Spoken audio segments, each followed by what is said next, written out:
ഇത് ഞാൻ ഉണ്ടാക്കിയൊരു easy water ഡിസ്പെൻസറാണ് സ്കൂളിൽ കൊണ്ടുപോകാൻ.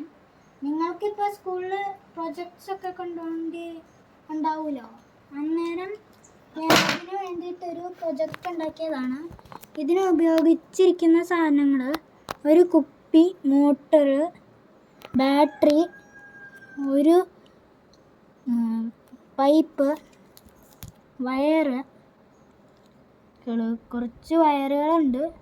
ബാറ്ററി പിന്നെ മോട്ടറുമായിട്ട് കണക്ട് ചെയ്തിരിക്കുകയാണ്.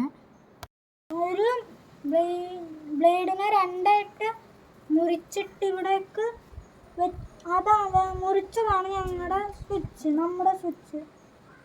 ഇതിൻ്റെ പ്രവർത്തനം ഞാൻ കാണിച്ചു. ഗ്ലാസ് വെക്കുമ്പോൾ ഈ മോട്ടർ ഓൺ ആവും, ഈ ഗ്ലാസ് എടുക്കുമ്പോൾ മോട്ടർ ഓഫ് ആവും. പെട്ടെങ്കിൽ ലൈക്കും സബ്സ്ക്രൈബും ചെയ്യുക. വല്ല സംശയങ്ങളും ഇതിനെക്കുറിച്ചുണ്ടെങ്കിൽ കമൻറ്റിൽ ഇടുക. Thank you.